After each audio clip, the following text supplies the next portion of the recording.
Bentar, saya rekam dulu. Ya, yang pertama kita tentukan reaksi dari masing-masing tumpuan gitu ya. Nah, kita perlakukan dulu si struktur ini secara keseluruhan seolah-olah dia sebuah benda tegar gitu. Sebuah satu benda aja gitu, bukan sebuah struktur yang terdiri dari batang-batang. Jadi kayak kemarin, kayak yang sebelumnya, kan sebelumnya kita membahas benda tegar. Nah, kita anggap dulu struktur ini sebagai sebuah benda tegar. Nah, kalau benda tegar dikenakan pada sebuah benda lain gitu kan, berarti bakal ada reaksi ya, pada tumpuan-tumpuannya. Nah, kita tentukan dulu reaksi pada masing-masing tumpuannya gitu. Jadi kita perlakukan dulu ini struktur ini sebagai sebuah benda tegar. Kita tentukan reaksi masing-masing tumpuan. Nah, kemudian baru kita analisis gaya pada masing-masing batang. Jadi pertama anggap dulu sebagai satu benda tegar.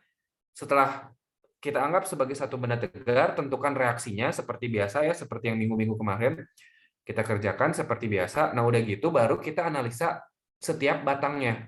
Nah, ini ada beberapa metode yang bisa kita gunakan. Bisa metode sambungan, bisa metode potongan, grafis ya. Nah, tapi mungkin yang akan kita bahas hari ini adalah yang metode join ya, atau yang metode sambungan.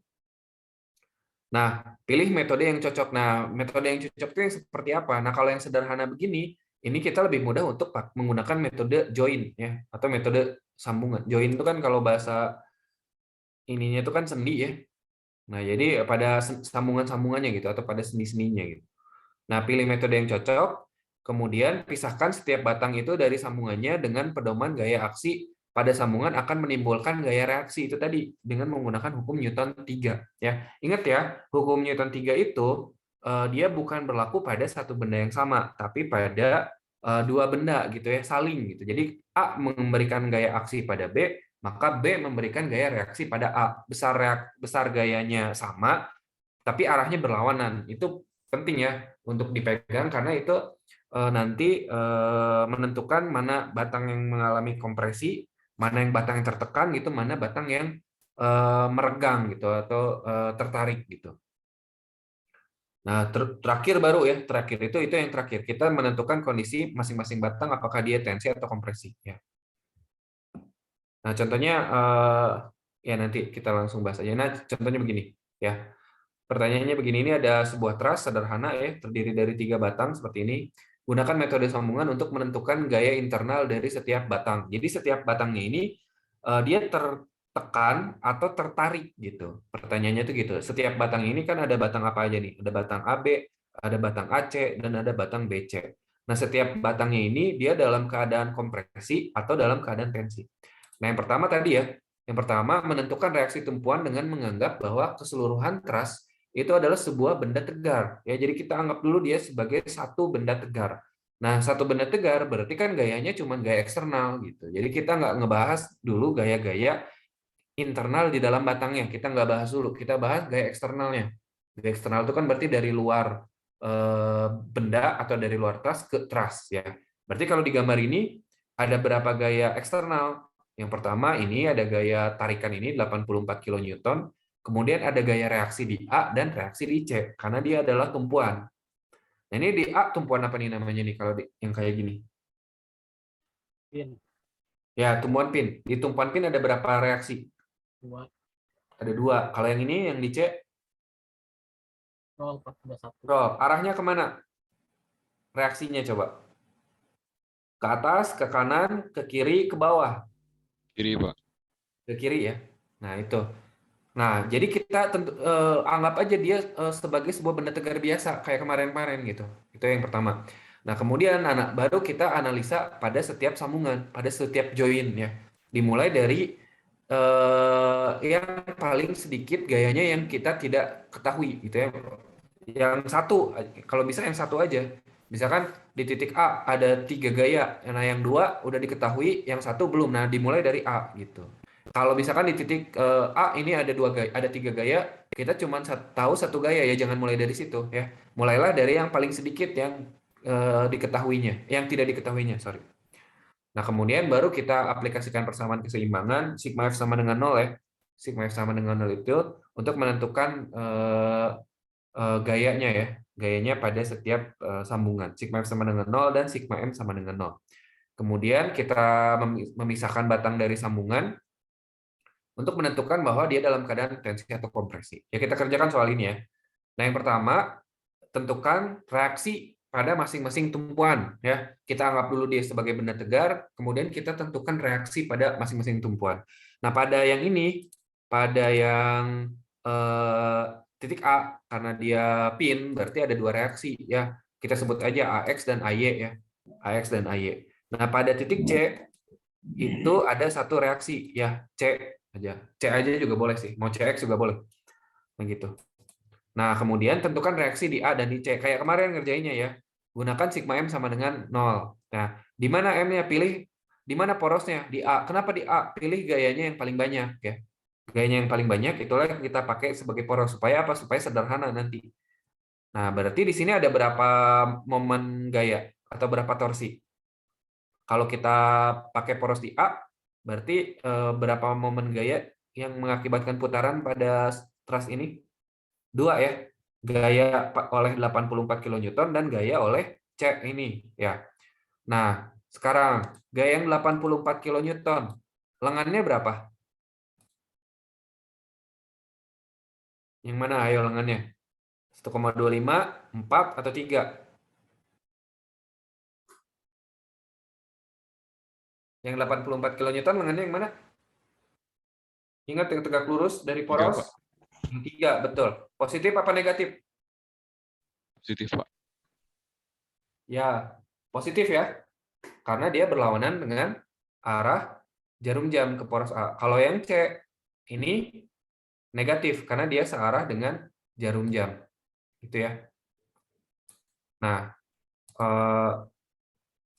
itu baru kita masukkan tadi 84.000 positif dia karena searah jarum jam kali lengannya 3. Yang C ini lengannya yang mana? Lengannya ini ya, jarak dari sini ke sini.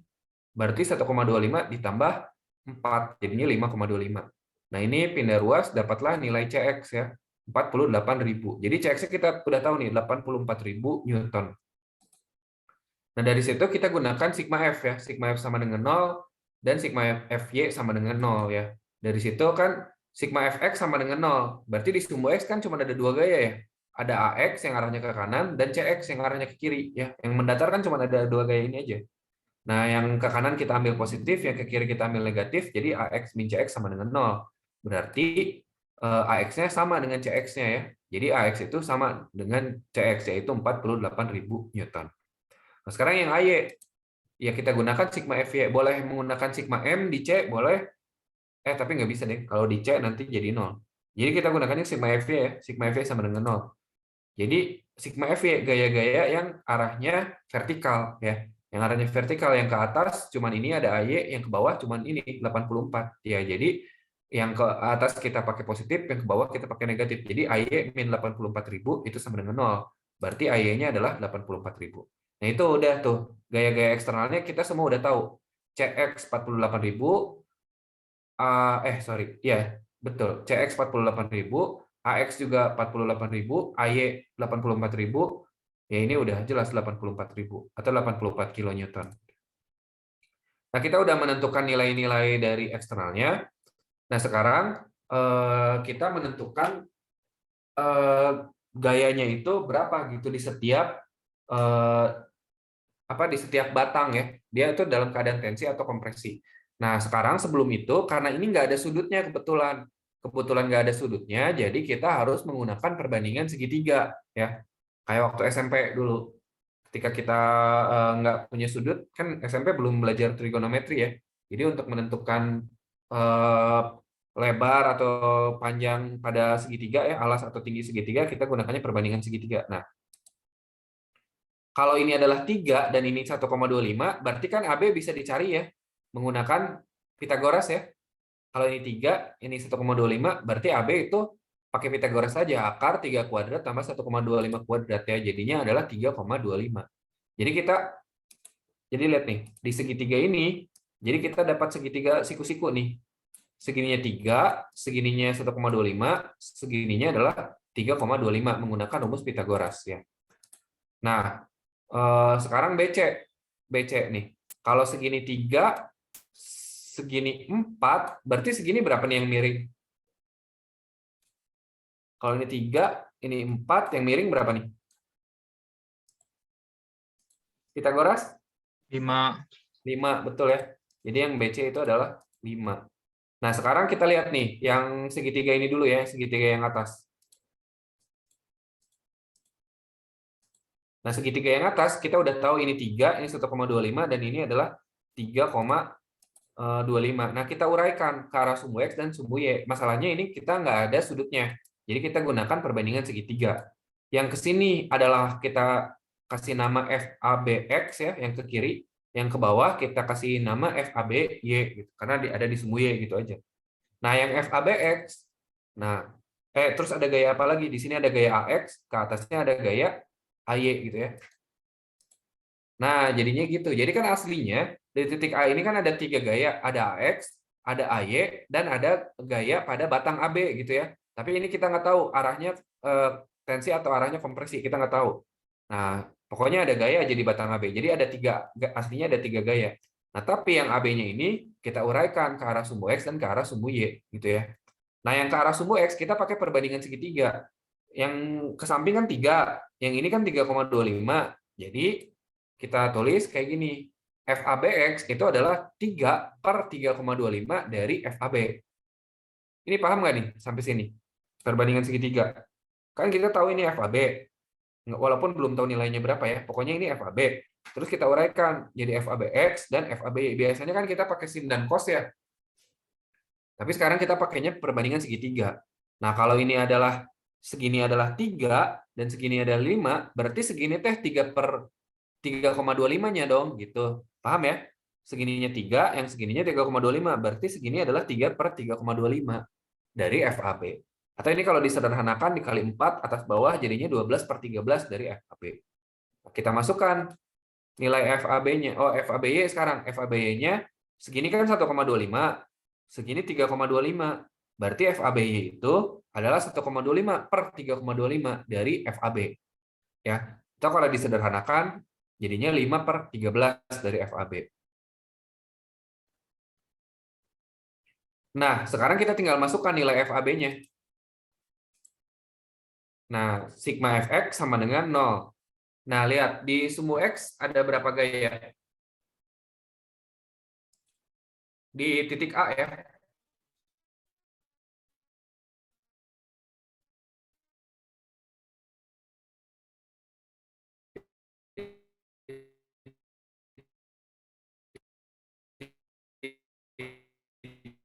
Titik A pada sumbu X-nya ada berapa gaya?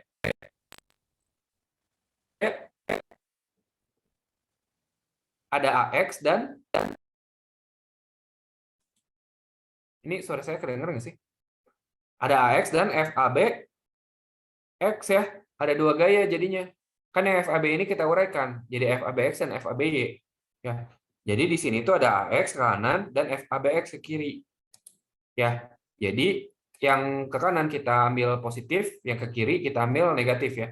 FABX itu tadi sama dengan 12/13 dari FAB. Jadinya yang AX positif, AX min 12/13 FAB sama dengan 0. Jadi AX-nya tadi kan kita udah tahu 48.000 ya. Jadi 48.000 itu sama dengan 12/13 FAB. Nah, jadi FAB itu nilainya adalah 13/12 dari 48.000. 48 bagi 12 kan 4 ya.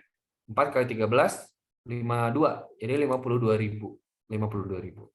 Nah, sekarang pertanyaannya, ini tensi atau kompresi? Coba. Hati-hati ya menentukan. Ini tegangan atau tekanan? Tegangan bukan, Pak? Nah, kita lihat dulu ini, gaya ini. Nah, gaya ini itu adalah gaya dari siapa ke siapa sih? Nah, gitu ya pertanyaannya. Nah, ini kan gaya pada join, gaya pada sambungan.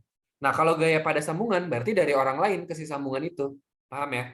Nah, berarti kalau ini adalah gaya pada sambungan dan ini kita ngomongin antara batang ini, batang AB dengan sambungan, berarti ini adalah gaya FAB ini adalah gaya dari batang ini, batang AB ke A.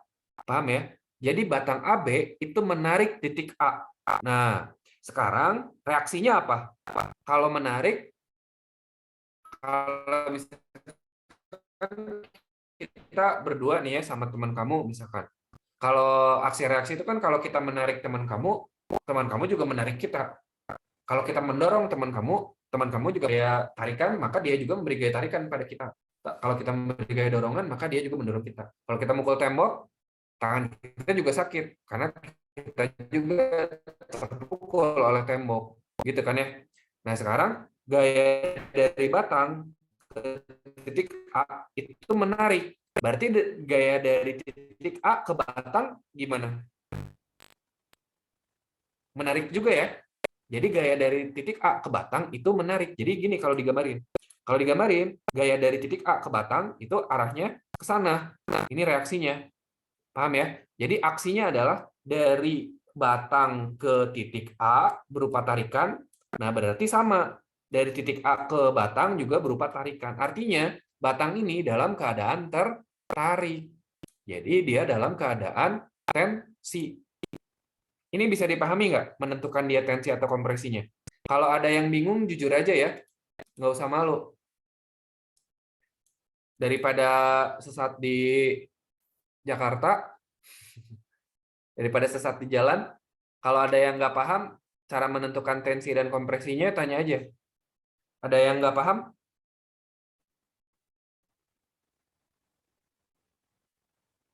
Oke, kita anggap semuanya paham ya. Karena nggak ada yang nggak paham kayaknya. Ya, sekarang tadi kita udah tahu ya, FAB itu besarnya adalah 52.000. Ya. Nah, sekarang ini FAC ya, di titik A karena ada yang lain lagi. Oh iya, tadi ada yang kurang. Sorry. Ada empat gaya ya, ada 4 gaya, sorry. Ada 4 gaya. Ada AX, ada AY, ada FAB, kan ini ada batang juga ke bawah. Ada FAC, jadi ada 4 gaya ya. Jadi ada 4 gaya aslinya tuh. Kemudian yang FAB karena dia miring, kita uraikan menjadi FABX dan FABY gitu ya. Jadi tadinya 4 jadi 5. Jadi di sumbu X ada AX dan FABX, di sumbu Y ada AY, ada FAC ya, dan juga FABY gitu ya. Jadi di sumbu Y itu ada 3 gaya ya.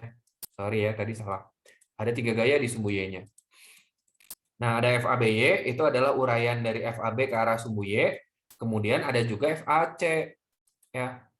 Mana FAC? Kok nggak muncul? Nah, ini dia. Mana? Nah, ini dia FAC. Jadi ada 3 gaya di sumbu Y. Ada AY arahnya ke atas, ada FAC arahnya ke bawah, dan FABY arahnya ke bawah. Nah, kita masukkan hukum Newton 1 di situ. Sigma Y sama dengan 0. Ke atas itu ada AY, yang ke atas kita ambil positif ya. Yang ke bawah kita ambil negatif. Min 5/13 FAB, ya ini kan yang tadi ya. Mohon maaf, mic saya rusak karena HP-nya kehujanan. Waduh. Beli lagi HP baru, Andika. Nanti kalau uangnya minta tuh ke Tia atau ke Ginan.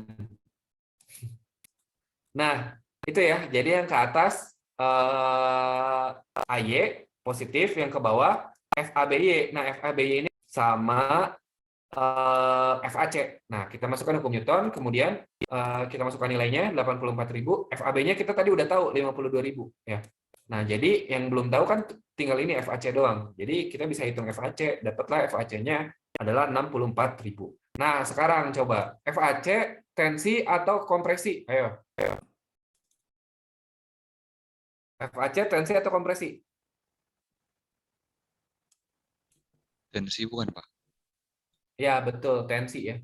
Sama ya logikanya kayak tadi. Jadi gaya FAC ini ke bawah nih. Berarti ini adalah gaya dari batang AC ke titik A. Batang AC menarik titik A ke bawah. Berarti titik A menarik batang AC ke atas. Nah, jadi di batang AC ini ada gaya arahnya ke atas gitu. Makanya dia adalah tensi juga sama kayak tadi ya. Ya dia tensi. Jadi dia tensi sama betul. Nah, sekarang terakhir di join C. Nah, di join C ada berapa gaya? Tadi ada FAC, ya. FAC di titik A arahnya ke bawah. Berarti kalau FAC di titik C itu arahnya ke atas ya. Jadi kebalikan dong. Ya. arahnya kebalikan. Jadi FAC di titik C itu ke atas. Nah, FBC arahnya kemana? Belum tahu. C arahnya kemana? Ke kiri tadi kan ya. Reaksi di titik C itu kan ke kiri ya. CX-nya tadi, CX-nya itu ke kiri. Nah, sekarang kita uraikan si FBC ini ke arah sumbu X dan ke arah sumbu Y ya. Karena itu tadi perbandingannya 3, 4, sama 5 ya. Jadi kita tulis. Nah, itu ya. Nah, oke. Jadi itu ya, ada titik C, arahnya ke kiri, ada FAC arahnya ke atas. Kenapa ini arahnya ke atas? Kebalikan dari FAC yang atas. FAC yang atas arahnya ke bawah. Berarti FAC yang di titik C arahnya ke atas. Gitu ya, itu dibalikin. Nah, FBC arahnya ke sini. Nah, itu dari mana? Nah, ini sebenarnya kita belum tahu. Tapi bisa pakai logika aja. Coba pakai logika ya. Kalau ini gaya yang FAC ini ke atas, berarti FBC ini harus ke bawah dong. Paham nggak? Kalau FBC ini ke atas juga, berarti titiknya ketarik ke atas. Kan kenyataannya titiknya diem. Bisa dipahami nggak? Ini kan FAC arahnya ke atas. Berarti FBC ini arahnya ke bawah. Nah, lihat ini. CX ini arahnya ke kiri. Berarti FBC ini harusnya miringnya ke kanan. Karena biar seimbang. Jadi, ada FAC ke atas, ada C ke kiri. Berarti yang FBC ini otomatis harus kebalikannya. Ke bawah dan ke kanan. Jadinya dia miringnya ke situ. Pakai logika itu. Bisa dipahami nggak itu? Kenapa FBC arahnya ke situ? Bukan ke sebaliknya ke sana. Bisa dipahami nggak? Bisa, Pak. Oke. Bisa ya. Nah, itu jadi kita tebak-tebakan ini ya. Tebak-tebakan arahnya ke situ. Walaupun nanti kalau misalkan nilainya ternyata min, berarti balikin. Gitu ya. Arahnya balikin. Gitu.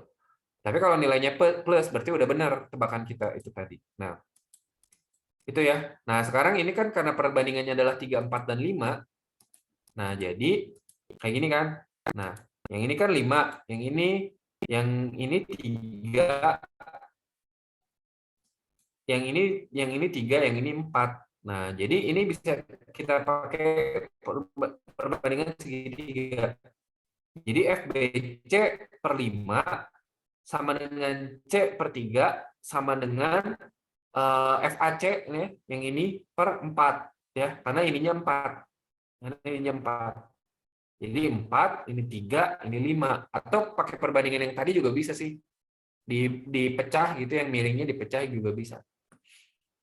Nah, itu ya. Kemudian kita masukkan FBC per 5 sama dengan 48.000 per 3 sama dengan 64.000 per 4. Nah, ini yang mana aja juga benar. Misalkan kita pakai yang 48.000. Jadi sama dengan 80.000 Newton. Nah, bisa juga pakai cara yang tadi ya. Jadi kita uraikan, bisa kita uraikan si FBC ini ke arah sumbu X ya, dan ke arah sumbu Y gitu ya. Nah, yang misalkan kita ambil yang ke arah sumbu X. Nah, yang sumbu X ini kan kesininya 3 kan? Kesininya 3, miringnya 5. Berarti kan bisa kita tulis FBC sama dengan gitu ya. Sama dengan atau kebalik ya. Kebalik. Sorry, salah. Nah, kebalik. Atau kita tulisnya gini. Yang gaya ke samping kan ini C ya. Jadi C sama dengan, nah karena ini yang sini 3 dan miringnya 5, kita tulis 3 per 5 dari yang miring. Yang miring adalah FBC, gitu kan ya, FBC. Nah, berarti FBC sama dengan, aduh sorry jelek ya ini, saya nggak bawa ini, pakai mouse nih nulisnya. 5 per 3 dari C, kan yang ini kan? 5 per 3 dari C gitu. Pakai yang tadi juga bisa ya. Penguraian tadi juga bisa, atau menggunakan perbandingan segitiga gini juga bisa. Ya, dapatlah kita 80.000 Newton. Nah, sekarang pertanyaannya, itu tensi atau kompresi nih batang BC? Ayo, tensi atau kompresi? Lihat baik-baik gayanya. Kompresi, Pak. Ya, betul, kompresi. Ya. Ini ada yang masih kesulitan menentukan bahwa itu adalah kompresi. Kan batang batang BC memberi gaya pada titik C arahnya ke bawah. Ya berarti titik C memberi gaya pada batang BC arahnya ke atas. Berarti kan si titik C ini reaksinya memberikan gaya pada batang BC itu ke sana. Ya, artinya batang BC ini ditekan oleh titik C ini, ditekan gitu. Ya, berarti dia dalam keadaan kompresi. Gitu. Bisa dipahami nggak nih? Bisa dipahami? Bisa, Kalau Pak. ada yang nggak paham, ngaku aja ya. Jangan malu-malu. Daripada nggak ngerti, mending ditanyain.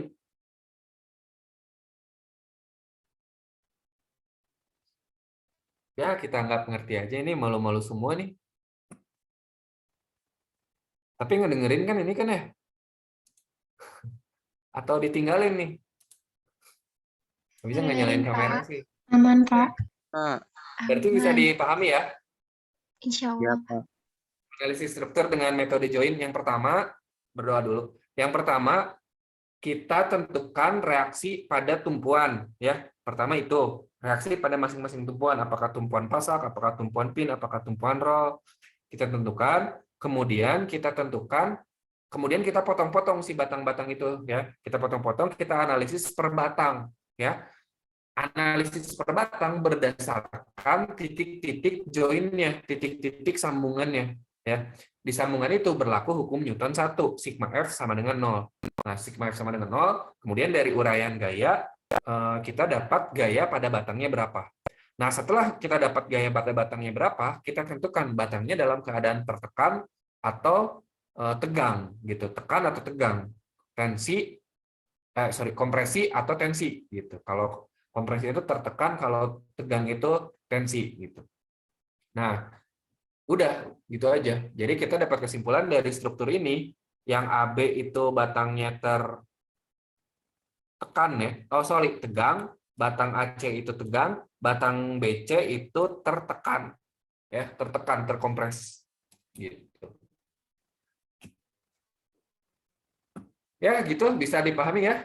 Kayaknya nggak pada nanya nih. Nggak tahu emang ngerti ya, nggak tahu malu-malu nih. Gitu aja kali.